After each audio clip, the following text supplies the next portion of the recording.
प्यारे विद्यार्थियों, आज हम इस वीडियो में और विश्व संदर्भ में मसाई जनजाति के बारे में अध्ययन करेंगे। मसाई जनजाति।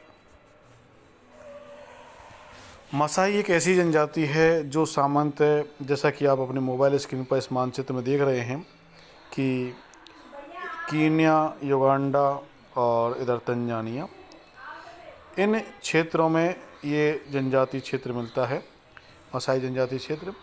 और ये उष्णकटिबंधीय क्षेत्र है, उष्णकटिबंधीय। और यहाँ पर ये सवाना घास के क्षेत्र हैं, सवाना घास के, और इन क्षेत्रों में और मसाई जनजाति नहीं। जैसा कि आपको इस सवाना घास के नाम से ही और कुछ आइडिया हल्का सा निकल गया होगा कि जिन क्षेत्रों में सवाना घास मिलती है वहाँ के लोग निश्चित रूप से पशुपालन करते होंगे। तो ये एक ऐसी जनजाति है जो पशुपालक या पशुचारक प्रकार की जनजाति है। ये लोग मुख्यतः गाय, भैंस और भेड़, बकरी मुख्यतः पालते हैं। ये लोग अपने जीवन निर्वाह के लिए पशुपालन पर ही निर्भर रहते हैं। पशुपालन इनका मुख्य पेशा है, व्यवसाय है पशुपालन। अब हम इनके निवास क्षेत्र के संदर्भ में चर्चा करें तो मसाई लोग अफ्रीका महाद्वीप में, ये अफ्रीका महाद्वीप का ही हिस्सा है और आप ये जो देख रहे हैं, और अफ्रीका महाद्वीप में, और यदि अक्षांश से देखें, स्थिति देखें तो 1 डिग्री से लेकर के और 5 डिग्री, और ये है दक्षिणी अक्षांश के मध्य में, और मसाई जनजाति का निवास क्षेत्र है। इसमें कीनिया, जो अभी मैंने बताया था आपको कि कीनिया, तंजानिया और युगांडा का जो क्षेत्र है वो मुख्यतः मसाई जनजाति का जो क्षेत्र है। ये लगभग 38,000 वर्ग किलोमीटर क्षेत्र है जहाँ पर ये लोग रहते हैं। और इस क्षेत्र में पश्चिम में एक झील है विक्टोरिया, ये आपको दिख रहा है विक्टोरिया झील, और मध्य में उत्तर से दक्षिण की ओर और एक महान दरार घाटी है जिसको हम भ्रंश घाटी बोलते हैं। ये भ्रंश घाटी ही है, भ्रंश घाटी। ये मलावी झील टंगन का इस ढंग से, और ये भ्रंश घाटी झील है। भ्रंश घाटी दुनिया की सबसे बड़ी भ्रंश घाटी है जो आगे चल के अमृत सागर होती है, जॉर्डन तक पहुंच जाती है। यहाँ पास में ही केन्या और तंजानिया के पास में कुछ पर्वत श्रेणियाँ हैं जिनमें माउंट एलेगन, केन्या और किलिमंजारो। ये किलिमंजारो तंजानिया में है जो कि अफ्रीका की सबसे बड़ी या सबसे ऊंची चोटी है किलिमंजारो। यदि इनकी भौतिक दशाओं के संदर्भ में हम देखें कि मसाई जनजाति किन भौतिक दशाओं में निवास करती है, तो ये भूमध्य रेखीय उष्ण जलवायु वाला जो क्षेत्र है, ये उष्ण जलवायु वाला क्षेत्र है यहाँ पर। और ये जो क्षेत्र है वो पठारी प्रकार का क्षेत्र है, पठारी प्रकार का। यहाँ इथोपिया का पठार, सोमालिया का पठार, कीनिया का पठार, ये पठारी क्षेत्र है। यहाँ घाटी और मैदानों की पर्याप्तता है और इनकी वजह से जलवायु कुछ ठंडी रहती है। तापमान को देखें तो वार्षिक औसत तापमान जो है वो 18 डिग्री से 30 डिग्री सेल्सियस है, लगभग 100 सेंटीमीटर, और वर्षा होती है। वर्षा का अधिकांश भाग अप्रैल और मई यानी गर्मी में मुख्यतः होता है, और जून से सितंबर के मध्य लगभग सूखा रहता है। इसके अतिरिक्त यहाँ जो वनस्पति है वो बबूल है और कुछ अन्य उष्णकटिबंधीय क्षेत्र में पाए जाने वाले कुछ अन्य वन हैं।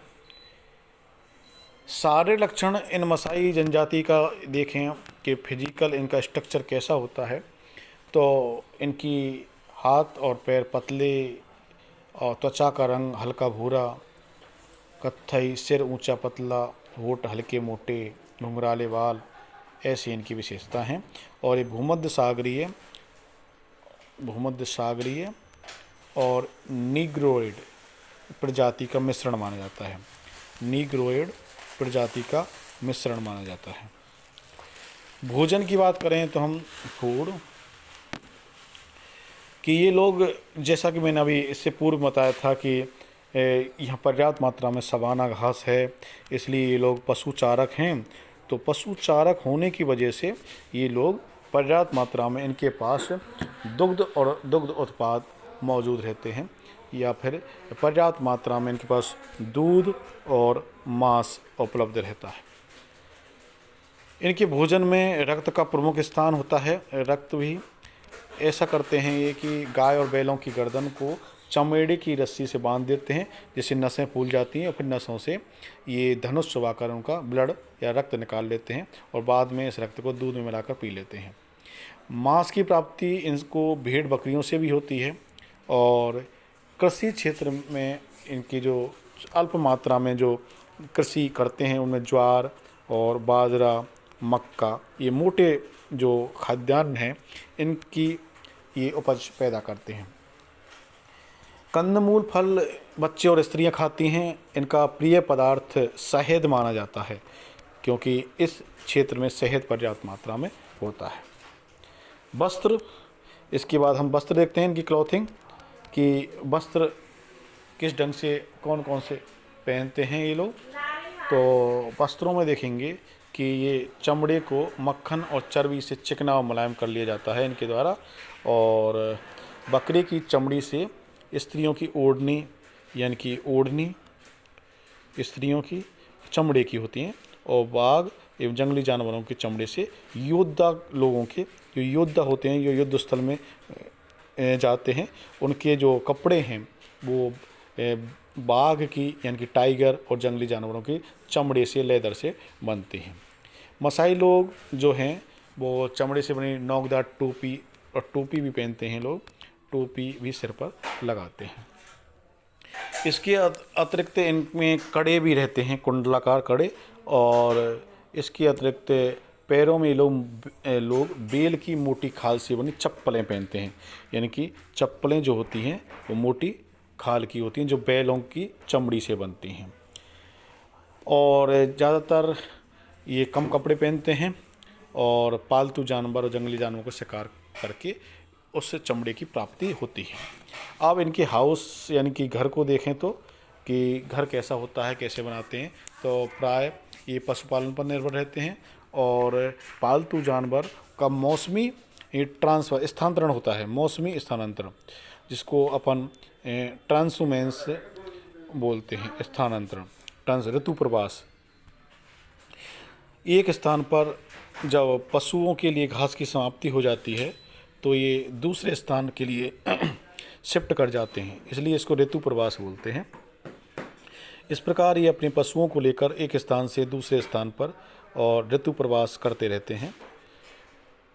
सामान्यतः ये झोंपड़ियाँ बनाते हैं, और झोंपड़ियों के जो गांव होते हैं उनको क्रॉल बोलते हैं, और क्रॉल के बीच में एक खुला क्षेत्र रहता है जहाँ पर ये अपने पशुओं को बांधते हैं, और आसपास के एरिया जहाँ पर घास की उपलब्धता रहती है वहाँ से ये लोग समूह में रहते हैं और घास ला करके अपने पशुओं को चराते हैं। इनकी झोंपड़ियों का जो ये झोंपड़ियों को क्राल बोला जाता है। ये एक महत्वपूर्ण प्रश्न है, सामान्यतः प्रतियोगी परीक्षाओं में पूछ लिया जाता है कि क्राल क्या होता है, अथवा मसाइयों के द्वारा जो झोंपड़ियों का जो समूह बनाया जाता है उसको क्या बोलते हैं, क्राल। क्योंकि जैसे हमने अभी तक पढ़ा था कि एस्किमो लोग इग्लू और ट्यूपिक में रहते हैं, उसी प्रकार मसाई लोग भी क्राल में रहते हैं। इनके निवास स्थान के नाम भी भिन्न भिन्न। सामान्यतः इनसे क्राल में जो झोंपड़ियाँ का बनाने का जो काम है वो स्त्रियाँ करती हैं, और पुरुष लोग पशुओं को चराने का काम करते हैं। और इसके अतिरिक्त हम देखेंगे कि यहाँ पर मध्य में जो खुला भाग है उसमें पशुओं को रखा जाता है क्रॉल में, और स्थान विशेष में घास समाप्त होने के पश्चात ये दूसरे स्थान के लिए मूव कर जाते हैं, और फिर वो एक ऐसा हरा भरा घास वाला क्षेत्र देखते हैं और वहाँ पर एक नया क्रॉल स्थापित कर देते हैं और वहाँ पर ये व्यवस्था कर लेते हैं। झोंपड़ी के जो दरवाजे हैं वो चमड़े से बना, उन पर पर्दा लगा रहता है, और प्रकाश के लिए छोटे छोटे छिद्र छोड़े जाते हैं। एक अति आधुनिक तकनीक का ही इस्तेमाल करते हैं, जिसमें हवा और प्रकाश की उपलब्धता भी हो जाए। ऑक्यूपेशन यदि हम देखें इनका, व्यवसाय कि ये लोग क्या काम धाम करते हैं, व्यवसाय, तो मसाई लोग मुख्यतः जो व्यवसाय है उनका वो है पशुचारण। पशुचारण क्योंकि एक पशुपालक प्रजाति है, जनजाति है, और पशु ही इनकी आर्थिक व्यवस्था का प्रमुख साधन है। मुख्यतः इनके पास पालतू पशु में गाय, भैंस, भेड़, बकरी रहती हैं, और दूध निकालने का काम सामान्यतः स्त्रियां करती हैं, और पशुओं को पालने का, पशुओं को चराने का काम प्राय पुरुष करते हैं। बोझा ढोने के लिए गधे और अन्य जानवरों को भी पालते हैं, और कुत्ते भी पालते हैं। इस प्रकार ये गधे और कुत्तों का भी पालन करते हैं, चाहे बोझा के लिए हो, चाहे सुरक्षा के लिए। बोझा ढोने के लिए गधे का इस्तेमाल करते हैं, और कुत्ते का सामान्यतः सुरक्षा को ध्यान में रखकर करते हैं। सामान्यतः इनमें एक खूबी है कि ये गौमूत्र से धोए बर्तनों का इस्तेमाल करते हैं, और उनको ये पवित्र भी मानते हैं, जैसा कि हिंदू धर्म में भी। और ये इस गौमूत्र का जो महत्व है, उसी प्रकार मसाई लोगों में भी गौमूत्र का महत्व है। ये सामान्यतः कच्चे दूध का इस्तेमाल करते हैं, कच्चे दूध का इस्तेमाल करते हैं। केवल बीमार लोगों को ही दूध उबाल कर दिया जाता है, बाकी लोग सब कच्चा दूध ही पीते हैं। गाय का ये लोग वध नहीं करते हैं। गाय एक पवित्र पशु के रूप में माना जाता है, पवित्र पशु मानते हैं गाय को। और कुछ जो सोमालिया के जो मसाई लोग हैं, ये सोमालिया, ये ऊँटों का भी पालन करने लगे हैं, ऊँटों का भी पालन करने लगते हैं। और भेड़ों को ये लोग मांस, रक्त, ऊन आदि की प्राप्ति के लिए पालते हैं। सामाजिक संगठन को देखें हम इनके को, सामाजिक संगठन, सोशल स्ट्रक्चर इनका कैसा है, सामाजिक संगठन, तो मसाई जनजाति में सामाजिकता का गुण अधिक होता है। सामान्यतः हम देखते हैं कि जितनी भी जनजातियां हैं या सरल प्रकार के समाज हैं, उनमें सामूहिकता बहुत अधिक मिलती है, क्योंकि उनके लिए वो समूही सुरक्षा है और समूही सहारा है। इस प्रकार हम देखते हैं कि मसाई लोग एक पितृवंशीय परंपरा वाले हैं, पितृवंशीय परंपरा है, जैसा कि हमारे यहाँ भी पितृवंशीय परंपरा है। लेकिन ये साथ में एक विशेषता है कि ये बहिर्विवाही जनजाति है। बहिर्विवाही यानी कि अपने जो समूह है उससे बाहर ये विवाह करते हैं। जाति भेद एवं रक्तभेद इन जातियों में अन्य जातियों के समान सुदृढ़ मिलता है। लोहार लोहे के शस्त्रों में, सुनार केवल आभूषणों का निर्माण करते हैं, यानी कि इनमें व्यवसायगत, और जैसे कि हिंदुओं में जातिगत और व्यवसाय हुआ करते थे, उसी प्रकार यहाँ पर सुनार सोने का काम करता है और लोहार लोहे का काम करता है। इनमें इस प्रकार ये जातिगत व्यवसाय भी विशिष्ट प्रकार से बनाए हुए हैं। प्रत्येक जाति के लोगों के अपने गोत्र होते हैं, और गोत्र का निर्धारण पिता से होता है, यानी कि पितृवंशीय परंपरा का महत्व है। इसके अधिकतम पशु जिनके पास होते हैं वो धनी माना जाता है, कि यानी कि जो सबसे ज़्यादा पशु रखता है संख्या में, यानी कि संख्या में जिसके पास अधिक पशु होंगे वही ज़्यादा अमीर अथवा धनी माना जाएगा।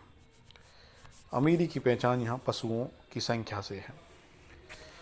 विवाह के मामले में देखें तो लड़का और लड़की की उम्र जो है वो 20 से 25 वर्ष की हो जाती है, तब उनका विवाह कर दिया जाता है।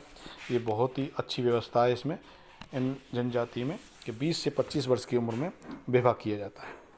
सामान्यतः विवाह के बाद प्रथम संतान के जन्म पर लड़की का पिता लड़के वाले को शहद से बनी और शराब भेंट प्रस्तुत करता है। ये सामान्यतः इनमें परंपरा है। योद्धा की परीक्षा में यदि लड़का पास हो जाता है तो उसके साथ विवाह कर दिया जाता है। इस प्रकार के विवाह अन्य जनजातियों में मिलते हैं, जैसे राजस्थान में भील जनजाति में भी इस प्रकार के विवाह मिलते हैं। मसाई जनजाति में बहु विवाह पॉलीगामी की प्रभाव प्रचलित है। बहु विवाह कि एक पुरुष एक से अधिक महिलाओं के साथ विवाह कर सकता है एक समय में, या एक से अधिक महिलाओं को एक समय में पत्नी के रूप में रख सकता है। यानी कि इसके अतिरिक्त लेकिन प्रथम स्त्री जो है उसकी तुलना में द्वितीय और तृतीय की तुलना में तृतीय स्त्री को पशु कम संख्या मिलते हैं, क्योंकि यहाँ पर जो किसी भी व्यक्ति अथवा पुरुष अथवा महिला का जो महत्व है वो पशुओं की संख्या से है। यानी कि यदि किसी व्यक्ति ने एक से अधिक विवाह की हैं तो पहली पत्नी को पशु अधिक मिलेंगे, दूसरी को पहली से कम और तीसरी को दूसरी से कम। तो इस प्रकार पशुओं की संख्या से और महिलाओं का अथवा पुरुषों का भी अपना महत्व है, उसका एक अपना सोशल स्टेटस है इन लोगों में। और इसके अतिरिक्त हम देखेंगे इन लोगों में और लुटेरा, सफ़ेद तलवार आदि प्रकार से अलग अलग उपनाम भी हैं।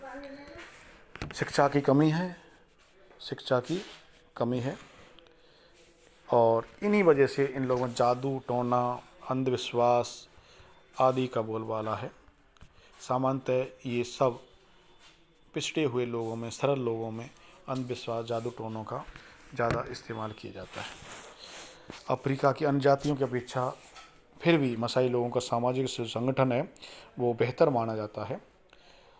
यहाँ विभिन्न प्रकार के अपराधों जैसे चोरी, बलात्कार, हत्या आदि के लिए दंड की व्यवस्था है। ये बहुत ही उत्तम व्यवस्था है कि जो अपराध है, चाहे वो चोरी है, हत्या है, अपराध के लिए दंड का निर्धारण इस समूह में है। जो किसी भी समाज में दंड और पुरस्कार के नियम होना बहुत आवश्यक है। दंड और पुरस्कार व्यक्ति के साथ साथ समाज को भी आदर्श बनाते हैं। प्रत्येक जाति एवं गोत्र में एक मुखिया होता है और जो अपराध व्यक्ति करता है तो अपराध करने वालों को उसकी गलती के आधार पर दंड अथवा सजा की घोषणा की जाती है। इस प्रकार मसाई लोगों में ये बहुत ही उत्तम सामाजिक व्यवस्था है। तो हम आज इस जो एक जटिल सामाजिक व्यवस्था में जी रहे हैं, इसके अपने नियम कायदे हैं, तो दूसरी तरफ सरल समाजों या जनजाति लोगों के भी अपने नियम कायदे भी हैं जो उनके लिए बेहतरीन हैं। और समय अनुसार अब धीरे धीरे इन लोगों का भी आसपास के लोगों से संपर्क हो रहा है और नई नई चीज़ें भी, नई तकनीक भी आसपास के लोगों के द्वारा कृषकों के साथ रह करके खेती करके ये बहुत सारी नई चीज़ें सीख रहे हैं। इस प्रकार सरकारों को भी, जो वहाँ की सरकारें हैं, स्थानीय सरकार, उन्हें भी इनकी शिक्षा, दीक्षा, रोजगार, आवास के लिए विशेष रूप से ध्यान देना चाहिए। इसी में मानव समाज की भलाई है और इन जनजातियों की भी। धन्यवाद।